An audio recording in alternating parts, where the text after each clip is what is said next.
আমরা এই যে দুপাশে যে উদ্ভিদটা দেখছি, এই উদ্ভিদটা গাছ আলু, এবং এই গাছ আলু একটা বিপন্ন উদ্ভিদ হিসাবেই কিন্তু হারিয়ে যাচ্ছিল এই কিশোরগঞ্জে। এই গাছ আলুগুলো যে লাগানো হয়েছে তার থেকে কিন্তু নানা ধরনের ছোট বড় অনেক ধরনের কিন্তু আলুর যে উৎপন্ন হয়েছে, এর পুষ্টিগুণ নিয়ে আপনি আমাদের একটু বলবেন। সায়েন্টিফিক আর্টিকেল আমরা কনসাল্ট করে দেখলাম, হ্যাঁ, তারা প্রায় 15টা ভ্যারাইটির এই প্রজাতির আলুকে পাউডার বানিয়ে সেটার সায়েন্টিফিক অ্যাসেসমেন্ট করে দেখেছে কেমিক্যালগুলো। আচ্ছা, তা এখন দেখা যাচ্ছে সেখানে এটার ভিতরে যে কার্বোহাইড্রেটের পরিমাণ সেটা প্রায় মানে অন এভারেজ 70%। আচ্ছা, আবার দেখা যাচ্ছে ওয়াটারের পরিমাণ দেখা যাচ্ছে প্রায় 5 থেকে 10%। অন্যদিকে শক্তির পরিমাণ প্রতি 100 গ্রাম পাউডারে প্রায় 1500 কিলো ক্যালোরি। আবার অন্যদিকে calcium, potassium, magnesium, iron, zinc এটার পরিমাণও অনেক বেশি।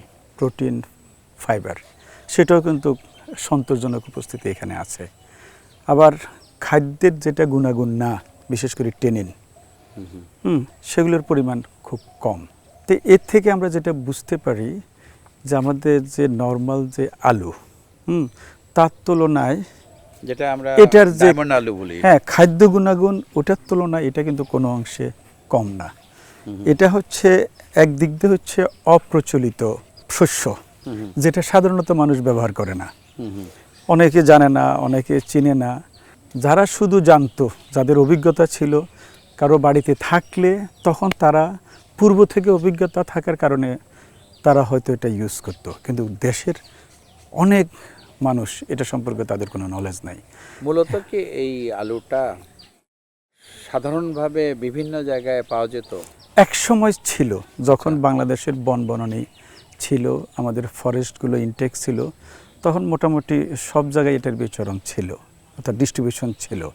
আমাদের যখন পরিবেশটা আস্তে আস্তে আস্তে আস্তে বিপন্ন হচ্ছে, বন কমে যাচ্ছে, আমাদের বাড়িঘর বেড়ে যাচ্ছে, আমাদের ডেভেলপমেন্ট হচ্ছে, শহর বাড়তেছে, আর মানুষ না জানার কারণে এটা আস্তে আস্তে প্রকৃতি থেকে হারিয়ে যাচ্ছে। আমরা একটা লিটারেচার আমরা দেখলাম, সারা পৃথিবীতে এই আলুর 600টার মতো প্রজাতি আছে। এটা হচ্ছে ট্রপিক্যাল এশিয়া, তারপরে আফ্রিকা এবং অস্ট্রেলিয়ার এদিকটা আর কি, আমাদের সেদিকে এটার বিস্তরণ। তো বাংলাদেশেও প্রায় মনে হয় আপনার 20 থেকে 30 প্রজাতির এই আলু আছে। এর মাঝে সবচেয়ে বেশি ইউজ হয় ডায়াস্কোরিয়া বুলবিফেরা আর ডায়াস্কোরিয়া অ্যালাটা।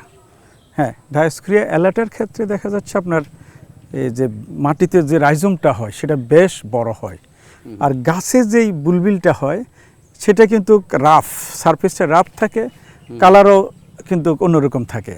আর এটার ক্ষেত্রে দেখা যাচ্ছে ডায়াস্কোরিয়া বুলবিফেরা পান আলু, যেটা গাছ আলু বলি আমরা, যে ক্ষেতের সামনে দাঁড়িয়ে আছি, ওই আলুটা অনেকটা আমাদের আলুর মতোই দেখতে, সারফেসটা কিন্তু স্মুথ, কিন্তু এটার ফলন কিন্তু সেই চৈত্র মাসে যখন রোপণ করা হয়, আষাঢ়, শ্রাবণ, ভাদ্র, আশ্বিন, কার্তিক, অগ্রহায়ণ পর্যন্ত যতক্ষণ পর্যন্ত পাতা থাকে ততক্ষণ পর্যন্ত এখানে ফলন হয়। আপনি আষাঢ় মাস থেকে এই ফল হারভেস্ট করতে পারতেছেন। এটা হচ্ছে আমাদের এটা একটা বিশেষ বিবেচনার দিক। আমরা যেখানে আলু ফসলটা একবারে তুললে শেষ, কিন্তু এটা অনেকটা বেগুন তোলার মতো, মূলত একবার তুললে শেষ, কিন্তু এটা কিন্তু আপনি যতক্ষণ গাছ বেঁচে থাকবে ততক্ষণ সেটা কিন্তু ফলন দিচ্ছে। এই দিক থেকেও কিন্তু এটা একটা সাশ্রয়ী। এবং এই আলুটা তো আষাঢ় মাস থেকে নিয়ে একেবারে সেই অগ্রহায়ণ বা শীতকাল পর্যন্ত, শীতকাল পর্যন্ত 6 মাস পর্যন্ত থাকে। হ্যাঁ, সুতরাং এটা একটা লম্বা সময় ধরে কিন্তু এই আলুটা হয়ে থাকে, পাওয়া যাচ্ছে। ডায়মন্ড আলু বলি বা মাটির নিচে যে আলুটা হয় সাধারণত, যেটা আমরা খাই, সেটা তো হচ্ছে গিয়ে একবারই ফলন একবার ফলন হচ্ছে তুলে ফেলতেছি, তুলে ফেলতেছি, তারপর স্টোরেজের অভাবে অনেক সময় হ্যাঁ নষ্ট হয়ে যায়। কোল্ড স্টোরেজে রাখতে হ্যাঁ, অনেক টাকা লাগে স্টোরেজে রাখতে গেলে, মেইনটেনেন্সটা খুব সে তুলনায় এই আলুর লাগতেছে না। উপকারিতাও বেশি, হ্যাঁ। আবার পাশাপাশি এটা ন্যাচারালি একটা লম্বা সময় ধরে খেতে থাকে। আপনি প্রয়োজন অনুযায়ী আপনি হারভেস্ট করতে পারতেছেন। আপনি আজকের তাহলে এই যে একটা সুযোগ, এইটাকে আমরা কাজে লাগাতে পারি। আচ্ছা, প্রকৃতিজন ফাউন্ডেশন এই যে এখানে পাইলট প্রজেক্ট করেছে এবং এখানে এই যে এই ধরনের ব্যবস্থা করেছে, মূলত নেচার বেসড একটা সলিউশনের জন্য কিন্তু এই কাজটি করেছে প্রকৃতিজন ফাউন্ডেশন, এবং যেখানে আপনার বুদ্ধি পরামর্শ কাজে লেগেছে। আর এই যে এইখানে যে গাছালু বলি, পানালু বলি, এখানে ছাড়াও কিন্তু আরও কয়েকটি জায়গায় করা হয়েছে। ফরাদের সাথে কথা বলি যে এই চাষটি করেছে এখানে, এবং ওর হাতে দেখছি বেশ কয়েকটি আলু। আপনার এই আলু, আপনার এই যে এই আলুটা এবং এই আলুটা, দুটো আলুতে একটা জিনিস খেয়াল করছি যে সবুজের একটু প্রভাব আছে, হ্যাঁ, এবং এক পাশটি ব্রাউন আর পাশটি একটু সবুজ। এটা দেখে আমরা বুঝতে পারছি এই অংশটা এখনো ম্যাচিউর হয় নাই। ফাইনালি যখন ম্যাচিউর হবে তখন এটা পুরোটা ব্রাউন হয়ে যাবে। যখন ব্রাউন হবে তখন সেটা গাছ থেকে ডিটাচ হয়ে মাটিতে পড়বে, তখন বুঝবেন যে এটা সম্পূর্ণ ম্যাচিউর। আচ্ছা, হ্যাঁ, অর্থাৎ সবুজ থাকা অবস্থায় গাছ থেকে সেটা ডিটাচ হবে না। আচ্ছা, এটা যতক্ষণ পর্যন্ত সবুজ থাকবে ততক্ষণ পর্যন্ত গাছের সাথে এটা অ্যাটাচ থাকবে। এই অবস্থায়ও তো খাওয়া যায়, এই অবস্থায় খাওয়া যায়। সেক্ষেত্রে ধরেন আমরা সবুজটাকে একটু অ্যাভয়েড করে খেলে ছিলে ফেলে সবুজটা আমরা ফেলে দেব। আমরা সাধারণত ব্রাউনি বাদামি অংশটাই আমরা খাবো। হ্যাঁ, সেটাই ভালো আর কি আমাদের জন্য। আলুটা তো একটু সিদ্ধ করতে হবে 15-20 মিনিট পানিতে। না, সেই ক্ষেত্রে আমাদের জন্য একটু সুবিধা হয়। আমরা যারা এটাকে ফ্রাই করে খেতে চাই, হ্যাঁ, আমরা যদি সময়টাকে সেভ করতে চাই, সেক্ষেত্রে একটু সিদ্ধ করে নিলে তাহলে ওটা ফ্রাই করার জন্য সময় কমে গেল। আর পাশাপাশি এটার মধ্যে যদি কোনো ধরনের টক্সিক কোনো ম্যাটেরিয়াল থাকলে সেটাও কিন্তু তখন কোনো ধরনের যদি অ্যালকালয়েড থাকে এখানে, অথবা অন্য কোনো টক্সিক কোনো ম্যাটেরিয়াল থাকে, কারণ সাধারণত বন্যতে আমরা প্রত্যাশা করি টক্সিক কোনো কিছু থাকতে পারে। এই আলুর স্বাদ সাধারণ যে আলু তার কাছাকাছি, বেটার, অনেক ক্ষেত্রে বেটার, গুণ অনেক বেশি, হ্যাঁ। এবং ডায়াবেটিসের রোগীদের জন্য এটা উপকারী এই কারণে যে এটার কার্বোহাইড্রেট কম, এটার মধ্যে শক্তি বেশি। এই আলুটা হারিয়ে যাচ্ছে, সেটাকে আমরা যদি ফিরিয়ে আনতে পারি তাহলে আমাদের কয়েক দিক থেকে লাভ। হ্যাঁ, ফার্স্ট হচ্ছে আমরা যে আজকে জলবায়ু পরিবর্তন, এটা যে সবুজ পাতা, তাহলে এই পাতা দিয়ে সে বাতাস থেকে এক্সট্রা কার্বন ডাইঅক্সাইডটা ফিক্সড করতেছে, আবার অক্সিজেন ছাড়তেছে, তাহলে এখানে নির্মল বাতাসকে ঠিক করতে সে সহযোগিতা করতেছে, বায়ু দূষণকে সে কমাতেছে, আবার কার্বন ডাইঅক্সাইডকে সে ফিক্সড করে খাদ্যে তৈরি করতেছে, সেটা তার বীজ হিসাবেও থাকতেছে, আবার এক্সট্রা যেটা সেটা আপনিও খাচ্ছেন, ইচ্ছা করলে আপনি মার্কেটে নিয়ে সেটা বিক্রি করার সুযোগ পাচ্ছেন।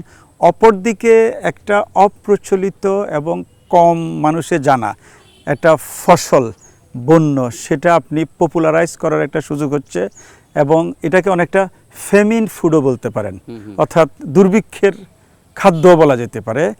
তাহলে সেটা দিয়ে আপনি আপনার ফুড সিকিউরিটিতে ভূমিকা রাখার একটা সুযোগ তৈরি হচ্ছে। আবার এটাকে আপনি কিন্তু রেখেও দিতে পারেন, আপনি ইচ্ছা করলে এটাকে ঠান্ডা ঘরে যেখানে আলো নাই সেখানে রেখে দিলে সেটা 3-4 মাস 5 মাস কোনো ধরনের কোয়ালিটি নষ্ট হবে না, বরং সেটাকে আপনি স্টোরেজ হিসাবে আপনি রাখতে পারতেছেন। তারপরে হচ্ছে আরেকটা জিনিস হচ্ছে আমরা বিপন্ন উদ্ভিদ বাঁচাবো, তাহলে একটা বিপন্ন উদ্ভিদ বাঁচার সুযোগ পেল এবং সেটা থেকে অর্থনৈতিকভাবে আপনি লাভবান হওয়ার সুযোগ পাচ্ছেন। এখানে আরেকটা ইন্টারেস্টিং, ফরাদ একসময় জানালো যে এটার সাথে আরও কিছু সঙ্গী ক্রপ ফসল করা যায়। একটু ওর কাছ থেকে শুনি। হ্যাঁ, মানে ফরাদ বলেন। হ্যাঁ, ফরাদ, আপনি তো এই চাষটাই করছেন প্রকৃতি জীবন ফাউন্ডেশনের পক্ষ থেকে, সিমের গাছও লাগাচ্ছেন। সিম লাগাচ্ছেন এবং এর সাথে করলা লাগাচ্ছেন, সুতরাং ওইখান থেকেও কিন্তু একটা ইনকাম হচ্ছে, তাহলে সেটাও কি ভালো হয়? হ্যাঁ, এটাও ভালো হয়। ভালো হয়। তাহলে এটা যে শুধু যে গাছ আলু হচ্ছে তাই না, ঝিঙ্গা, করলা, বরবটি সবকিছুই এটার আচ্ছা মধ্যে সবই সম্ভব, লতানো গাছ যত আছে সব সবই কিছু সম্ভব লাগানো, এবং সেখানে এই গাছে কোনো ডিস্টার্ব হবে না। না ডিস্টার্ব হবে না, এটা মানে পরবর্তী যেটা বয়স হয়ে যাবে আস্তে আস্তে যারা হয়ে যাবে, আচ্ছা, এই গাছটা যখন ফলন শেষ হবে তখন আস্তে আস্তে শুকিয়ে যাবে। শুকায় না। এখন এই যে এবারকার যে ফলন, সেটা কি ভালো না খারাপ? ভালো। তার মানে প্রতি বছর যে করা হয় এই চাষটা এই অঞ্চলে কিশোরগঞ্জে এবং পাকুন্দিয়াতে, তাতে কি মনে হয় যে এটা একটা ভালো ফসল একটা করা যায়, ভালো প্রতি একটা- বছর করা যায়? আর ভালো একটা ফসল, তুলনায় অনেক ভালো, লাভবান। লাভবান। ধানের তুলনায় লাভবান। লাভবান। সারা বাংলাদেশেই সারা করা বাংলাদেশেই সম্ভব এই সম্ভব। চাষটা, তাই তো? এই গাছ আলুর চাষ। হ্যাঁ।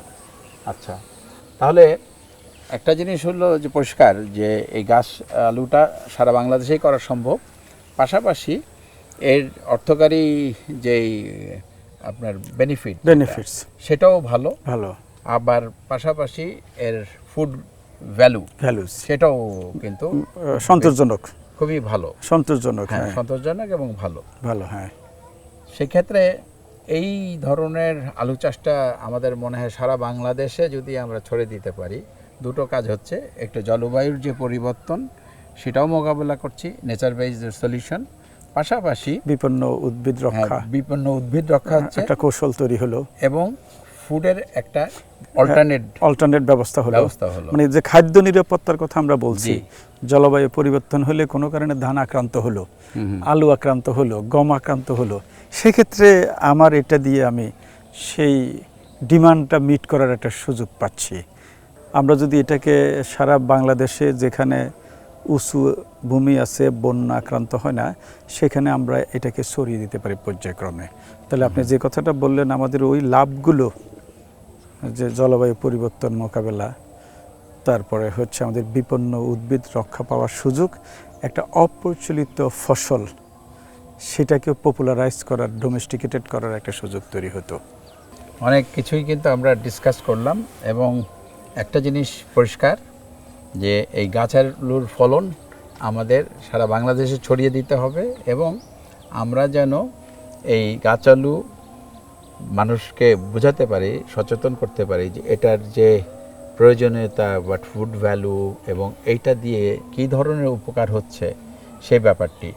এবং এই আলুটা কিন্তু অন্যান্য যে আলু খাই আমরা, তার সাথে কিন্তু একই ধরনের ব্যবহার, এখানে এমন কোনো ব্যাপার না যে এটা অন্য কোনো তরকারিতেই ব্যবহার করতে হবে। এটা কিন্তু একটা হলো যে আমরা তরকারিতেও খেতে পাচ্ছি, আলু ভর্তা বলি, মাছ মাংস সব কিছুর সাথেই কিন্তু সম্ভব এটা, সম্ভব এই আলুটা খাওয়া। আমরা যদি সবাই এগিয়ে আসি এই ধরনের এই আলু চাষ যেটা এখানে হচ্ছে, এই কিশোরগঞ্জে বলি, পাকুন্দিয়াতে বলি, ময়মনসিংহ অঞ্চলে বলি, সারা বাংলাদেশে যেন আমরা এই চাষটা ছড়িয়ে দিতে পারি, তাতে কিন্তু ফুড সিকিউরিটি অনেক অনেক একটা ভালো জায়গায় যেতে পারবে। আর তার পাশাপাশি সেটা হচ্ছে আমাদের কিন্তু নেচার বেসড সলিউশনের দিকে এগিয়ে আসতে হবে সবার।